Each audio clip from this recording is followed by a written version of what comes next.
Welcome back to the Chad Hasty Show on News Talk 790 KFYO. Online, KFYO.com.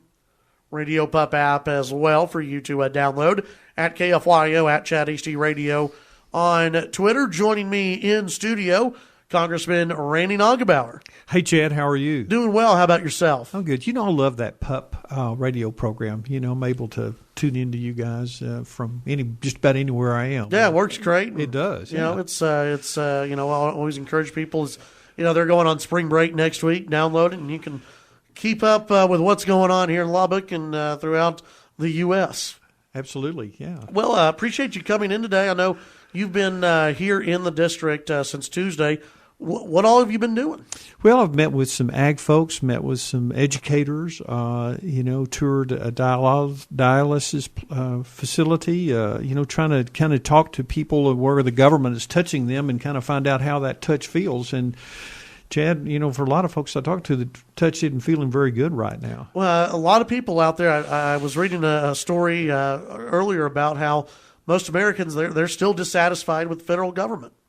Well, absolutely. Can you blame them? I mean, when you look around, you got an administration that's spewing out regulations at every department and, creating a lot of uncertainty for Americans, taking over their health care, trying to, control conservative organizations, meddling in the pothole in your backyard. I mean, it's unbelievable. And what are you hearing from the groups when you're traveling around and you're talking to them? What are some of the top items? For instance, you were when speaking about ag. What is the ag community out here feeling? Well, I think several things. One, they're a little bit anxious about, how this new farm bill is actually going to play out. We've been working on getting it implemented, and it's a fairly new program. It was a major change in the safety net for farmers. And so, one of the things I heard yesterday is they hope it works out for them. Obviously, the price of commodities are down, particularly cotton. And I think there's a lot of concern there that China is somehow kind of manipulating that cotton market. And, what they said is, if we're going to play fair in the WTO, we need for China to play fair as well. Then you just hear, about regulations, the waters of the United States and some of the EPA, fish and wildlife, endangered species. I mean, those are areas that, impact our agriculture folks. Let's talk about something that it goes into how people are feeling about federal government and a complaint I'm sure you've heard. Republicans have the House, they have the Senate, but they're not seeing a lot of leadership out of the Republicans. They're not. It doesn't feel like Republicans are in control of Congress. Chad, I understand that, and it is frustrating. When I was going around in the last Congress, I took that little three-legged stool around, and I was, talking about, at that particular time we had one leg of the stool. We were trying to get two-legged stools, but it's still a three-legged stool. And then, unfortunately, with the Senate, it's got these crazy rules that basically let the minority have a very, strong voice and being able to block, legislation being brought up. And, we were blaming Harry Reid, in the last Congress for not bringing up legislation. Well, we can continue to unfortunately, have Harry Reid over there blocking because it takes 60 votes in the Senate to bring legislation forward. So it is frustrating. The House has been doing its work, but we're still fighting with the Senate. But I think I would like to see the Senate change their rules. Quite honestly, I think the founders, intended for this to be a democratic process, and they didn't put that in the Constitution. So, and of course, the Senate used to be appointed by the states, and the states really lost their representation, when they moved to letting the senators, I believe, in my own opinion, elected, at large, as they currently are. Would you like to see that process go back? What Supreme Court Justice Scalia says, that, when you start talking about states' right, if you go back and look at that, that's really when states, lost their voice. Is that something that would ever happen? I don't see that happening, but what I think could happen is the Senate could change their rules, and I think some of us think that's not a bad thing. For Republicans who are out there, listeners who are out there, conservatives who are listening to this and saying, okay, it sounds as though there's almost no hope as of right now for real, conservative legislation or even Republican legislation getting through Congress. Is everything blocked right now? Well, not everything's blocked. One of the first bills that was passed in Congress, it was passed by the House and the Senate and signed by the President of the United States, was, my TRIA reform bill. I didn't get all of the reforms that I wanted, but I got some reforms. And so we did move the ball down the road. So what I would say to the conservatives out there is, hey, we're going to be trying to move the ball as much as we can in every area. But you have to understand that, at some point in time, we're going to have to decide whether we just don't want anything because we want it our way, or if we're going to have to say, okay, we'll take a little bit of a bite here, and then hopefully, in the next Congress, if we have a Republican president. But you have to understand, even if we get some of this passed for example, Keystone Pipeline is a classic example of that. We did get that done. Got it done in the House and got it done in the Senate, but obviously the president vetoed it. So it is a three-legged stool. So we just have to, I think, manage expectations here. But I feel the same frustration that, our listeners feel. Sure. 770-5790, toll free, 1-800-687-0790. We'll take a break. When we come back, we'll continue our discussion with Congressman Randy Neugebauer here on the Chad Hasty Show. Congressman Randy Neugebauer in studio with us right now. And Congressman, just to kind of piggyback on what we were talking about with Republican leadership, are you happy so far with the job Speaker Boehner has done? Well, I'll give him average remarks. I think I have a lot of respect for Speaker Boehner, but I don't always agree with him. I don't always vote with the Speaker. I think if I had one criticism for John Boehner, I wish we fight a little harder for some of these things. I think sometimes we capitulate, and when we ought to kind of, stay in the fight a little bit longer, understanding that we're not going to win all of these fights, but I think we need to show that we are, in the fight. And so I think that's my assessment is that, wish John was a little bit more of a fighter. What about on immigration? It looks to be that's a done issue. It looks as though Obama's executive actions are going to stand as far as congressional action on his actions. Is there anything else Congress can do, or is it now up to the lawsuit from the states? I think we're going to, continue to look for opportunities. I think we need to look for opportunities that we're willing to stick with for, and so, but I think, we're hopeful that this court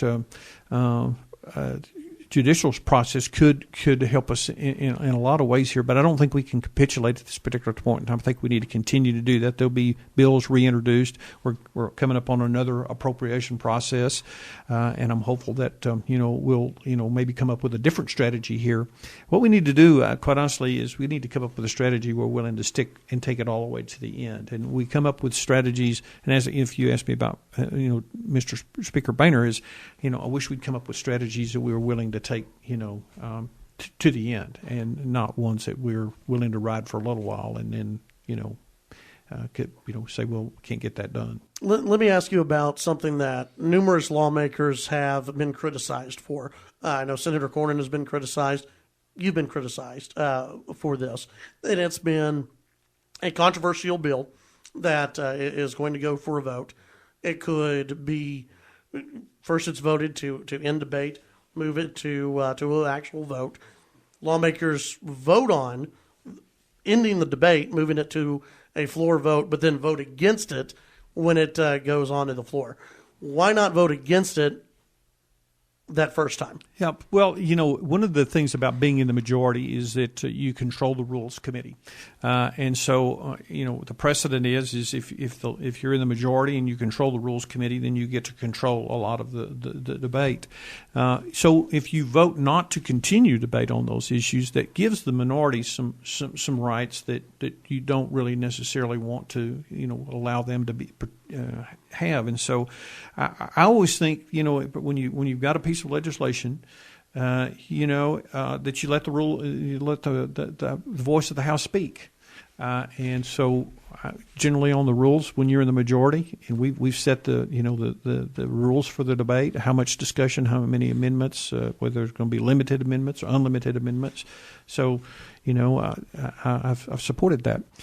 Then that gives everybody an opportunity to express their voice on the final passage of the legislation. We'll go ahead. We'll take another break. When we come back, we'll have one more segment with Congressman Randy Neugebauer. Final segment here on the Chad Hasty Show of this hour. Congressman Randy Neugebauer in studio. I've got to ask you, Hillary Clinton and the email gate, whatever we're going to end up calling this right now, the story it keeps getting weirder and weirder now.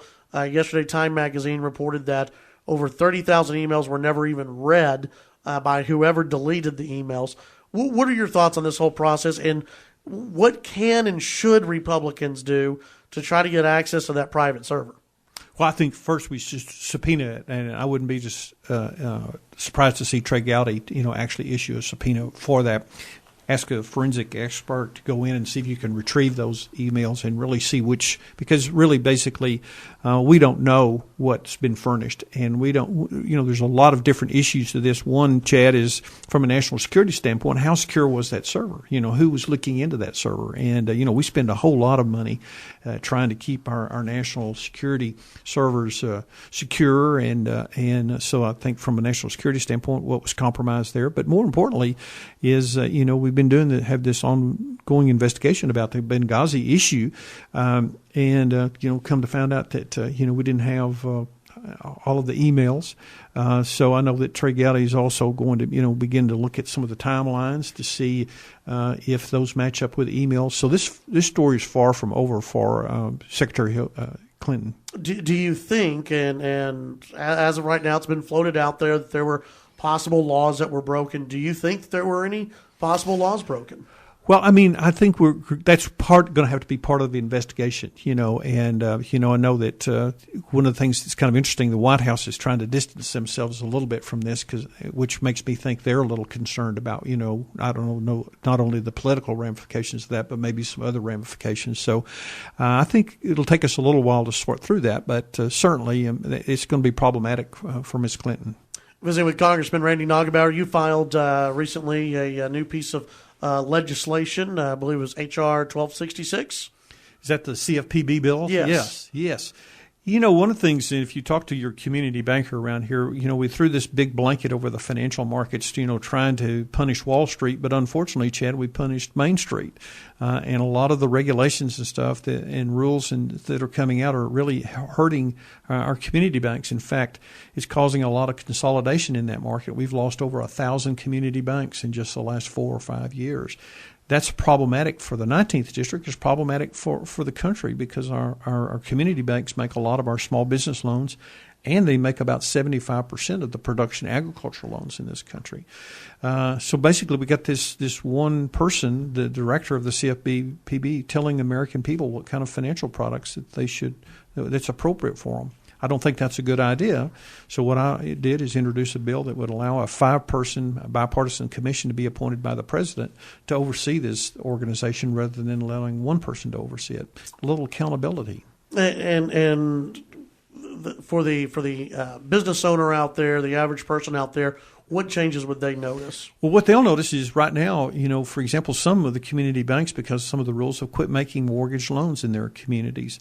Now we're going to see this new director regulating, whether you can have an overdraft or not at the bank, and so determining the kinds of car loans that are appropriate. And so this one, kind of consumer czar is basically making the choices for our listeners out there. I kind of the opinion that our listeners are smart enough to make their own decisions about what financial products that they think are appropriate for themselves. There's going to be another debate over the debt ceiling. Looks like that's going to happen, possibly going into next week? Well, the Secretary, I think the debt ceiling date is up on the 15th of March, and Secretary Lew will be at the Financial Services Committee, which I'm a senior member of, and he certainly will be talking about that next week. The problem is we just keep spending money that we don't have, Chad, and the president sent over a budget the other day that has $3.5 trillion in revenues, but spends $4 trillion and bragging on the fact that he's cut the deficit in half. Well, he's cut it from, and he didn't really do it, but the deficit's gone from $1 trillion a year to $500 billion a year. And who'd think we'd ever be bragging in this country on, we only have a $500 billion deficit? we're going to have some serious discussions about that. We can't just keep increasing the credit card limit and mortgaging the future of our children and our grandchildren. Let me ask you about a technique or a threat that's used in Congress. It's the shutdown threat. Now, the media plays it up as though everyone's going to be out of a job. Congress is everyone's going to go home. They're not going to be, there's not going to be a military anymore. But it never works out that way. It's always a partial shutdown. Are you for or against the shutdown technique or threatening a government shutdown? Chad, I am for stopping spending money that we don't have, and whatever it takes to do that. It is getting to be such a threat to our country, this huge amount of debt, and we're going to have to, finally decide. We just can't continue to do that, and so if it means, shutting the government down to sort through that, but we don't have to shut the government down. If Congress will do its work and the president will do its work, and we do what other families do, and you start going through your budget and you say we can't afford this anymore, we can't do this anymore, and we prioritize how we spend the money. And certainly the defense is one of the primary things that we want to do. But the government's $4 trillion is a lot of money, and $3.5 trillion in revenue. Surely we can figure out a way to live on $3.5 trillion. Should the threat of a shutdown be ever taken off the table? No. So you got to be disappointed then in Republican leadership, both on the Senate and House side, when they say, "Hey, we're not going to do this." It seems as though they're very scared that if they even threaten a government shutdown, then the American public will remember forever and forever blame the Republicans. And I hear that. But we had the shutdown, and Republicans, got one of the largest majorities in the House that they've had in, decades.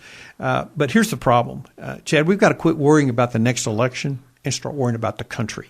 And so, if you're doing the right thing, I think the American people will reward you for that. I think what they're disenchanted with right now is they don't see, us making those strong advocacy for doing the right thing. Congressman, always a pleasure to have you in studio. Thank you, Chad. Thanks for having me.